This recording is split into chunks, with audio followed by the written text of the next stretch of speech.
Olá, tudo bem? Obrigado por se juntar a nós em mais esse vídeo. E aqui nós vamos começar uma nova série, uma série dos impasses ao bem-estar. Como todos sabem, bem-estar não é simplesmente um estado passivo, não é simplesmente um estado descritivo. Ao longo dos nossos vídeos, nós estamos desenvolvendo a ideia de que o bem-estar é uma qualidade biológica, uma qualidade clínica que cabe a nós zelar, cabe a nós cuidar para que ela se mantenha. Então, o bem-estar psicológico não é simplesmente fruto do acaso, não é simplesmente uma descrição, mas é um estado fisiológico e clínico que se mantém e que é especialmente resiliente, confere uma especial resiliência ao adoecimento, especialmente ao adoecimento por doenças não comunicantes, né?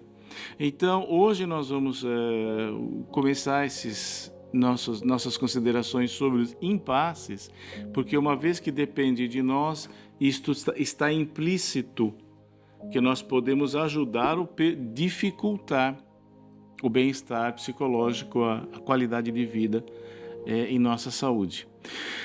Uma das coisas que pode nos atrapalhar em determinados momentos é uma certa ficção que nós temos, uma certa fixação, uma certa obsessão pela linearidade, né? Então todos conhecem a piada, né, do português que o gato subiu no telhado, sua mãe subiu no telhado. Essa piada surge, a graça dessa piada vem do fato de que A foi consequência de B, que é consequência de C, que é consequência de D. Até aí, tá ok, é isso mesmo, né? Então, as coisas têm consequências, ninguém discute isso. A questão é que a consequência não é linear.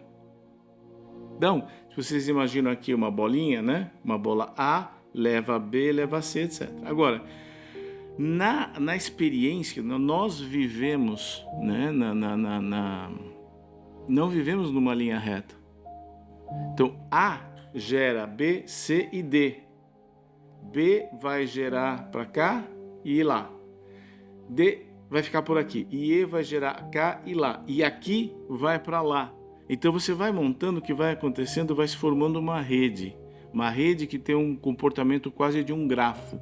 Você vai colocando as bolinhas e as linhas ligando as bolinhas vai formando uma estrutura muito complexa. Um grafo matemático. Uma atividade que produz grafos extraordinários e às vezes até grafos impossíveis de desenhar, são só equações matemáticas organizando o grafo, é, por exemplo, a telefonia celular, os diversos aparelhos e os contatos entre eles. Você vai formando uma maçaroca de arestas, né, de pequenos segmentos de reta, e você tem figuras extraordinárias. A nossa vida mental funciona mais ou menos assim.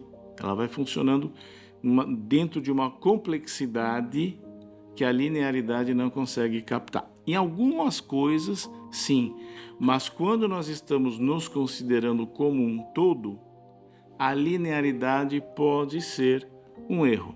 Então, por exemplo, você pega lá, já vi em várias dinâmicas, veja, é válido, é uma dinâmica válida, só não é uma dinâmica que explica a nossa existência e o nosso ser como um todo. É uma dinâmica que tem uma certa finalidade, por assim dizer. Toda dinâmica tem uma finalidade terapêutica, no sentido de trazer uma mudança num certo estado de coisas. Ninguém vai fazer uma dinâmica de grupo de gaiato, a não ser se for para brincar de passanel, né? Mas assim, em grupos e em trabalhos, nós vemos muitas vezes esse tipo de coisa. Então, aqui desse lado, você escreva 5 fortalezas suas. E deste lado, você escreva 5 fraquezas. Veja, para os fins da dinâmica está perfeito. Para estimular a autorreflexão está perfeito. Mas pode ser que daqui a alguns dias, algumas semanas, seu estado de espírito, seu estado anímico seja tal que você vai fazer essa relação de outra forma. Então, o importante aqui é a gente perceber que não existe esta linearidade impecável. Porque muitas vezes, quando nós não temos essa linearidade, nós entendemos que nós não temos coerência. Considerando coerência uma coisa importante, a princípio vamos considerar, né, o nosso organismo funciona de uma maneira coerente. Esta coerência não é atingida pela via da linearidade, mas sim pelo caminho, pela via da complexidade. Então, quando eu aceito o presente momento, é a aceitação, o não julgamento, que nós estamos sempre martelando no mindfulness, é precisamente isso, é não linearizar. Porque aí eu decreto o que é bom e o que é ruim. Uma fortaleza é uma coisa boa, uma fragilidade é uma coisa ruim. Tem que ver. Como eu disse, em certas dinâmicas e em certos programas, perfeito. Noutros, para atingir outros aspectos da nossa existência, ou no aprofundamento, a análise tem que ser um pouco mais complexa, né? Um pouco mais profunda, na verdade. Não é nem complexa, é profunda. O século XX foi um século que experimentou um florescimento imenso da parte subjetiva humana, da parte mental. O século XIX foi a explosão da produtividade com a Revolução Industrial.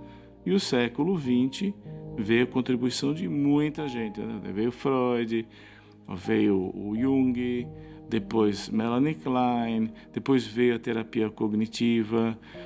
Você vai tendo aí um crescimento, né? Hoje está novamente na moda o William James, né, com a psicologia positiva e etc. Então, o que nós temos aqui? Hoje nós temos uma experiência acumulada na vida mental, respaldada pela neurociência, respaldada por neuroimagem, respaldada por ensaios bioquímicos, por teorias fisiológicas.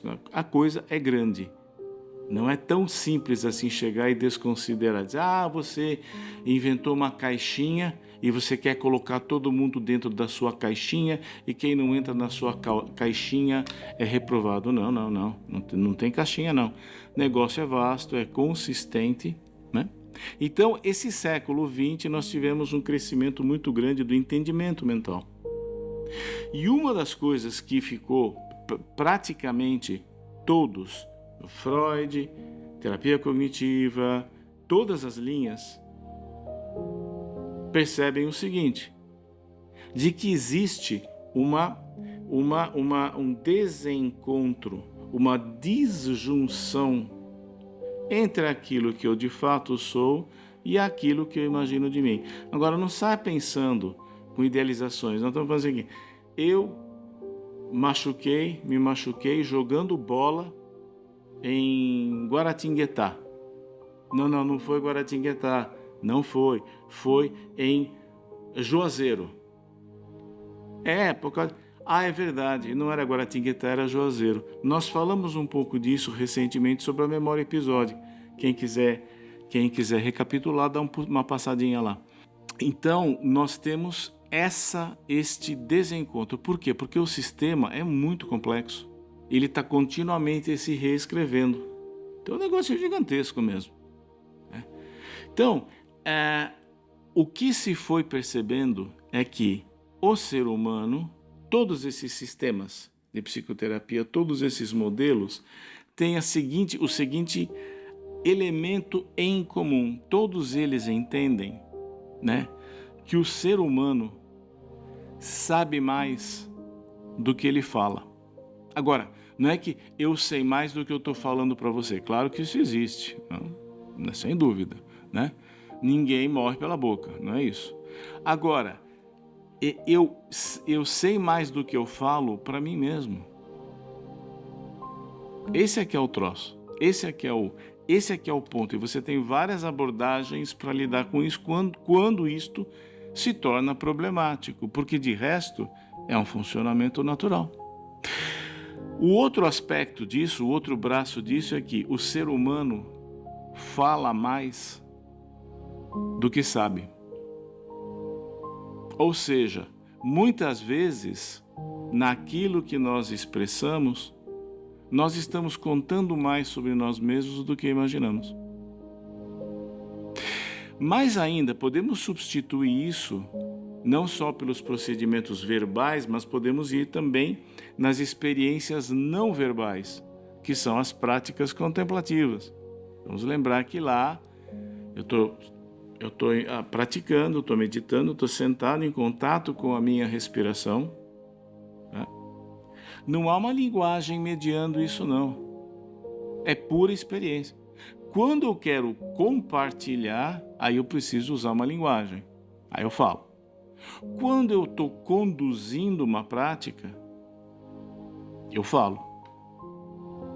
E aqueles de nós que já tiveram uma experiência suficientemente consistente e continuada, conduzindo grupos e tendo sua prática pessoal, vai perceber que existem diferenças. Uma delas é que para você mesmo, você não fala.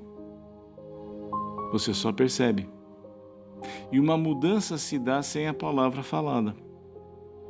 Então, com isso em vista, é muito importante que a gente também pode substituir o ser humano sabe mais do que fala, o ser humano sabe mais do que percebe. E o ser humano percebe mais do que sabe. Então, isso é muito interessante, porque a nossa percepção ultrapassa o nosso entendimento. E é para ser assim. E certas coisas têm acessibilidade na nossa subjetividade, certas coisas têm acessibilidade por essa via. É muito importante nós percebemos que quando nós sentamos para praticar, uma das coisas que vai aparecer é esse funcionamento caótico. Não é assim a prática das nuvens, ou a prática do trem, ou a visualização do rio. O que é aquilo? Que os pensamentos nascem, eles crescem e eles se extinguem. Eles não são definitivos. É exatamente isso. É caótico. Você pensa, imaginando a metáfora do trem. Então você vê o vagão passando e as pessoas diferentes lá dentro. Uma pessoa não tem nada a ver com a outra, um vagão não tem nada a ver com o outro, vem do jeito que vem, porque é de um jeito não linear. O vagão do trem é linear, mas nós, na verdade, não somos. Então, quando a gente fala de aceitação, quando a gente fala de não julgamento do conteúdo mental, é este não julgamento, é esta aceitação de que a coisa vem do jeito que vem. Não vem bonitinho. E já vi muita gente se embananando com prática porque ela entende que é preciso atingir um certo estado. Normalmente, esse estado que eu quero atingir quando eu sento para praticar, eu o obtenho a partir de uma ideia linear que eu criei. Isto é para isto. Isto leva a isto. Nem sempre. Você é muito mais inteligente e é muito mais complexo do que esse seu algoritmozinho aí. Né?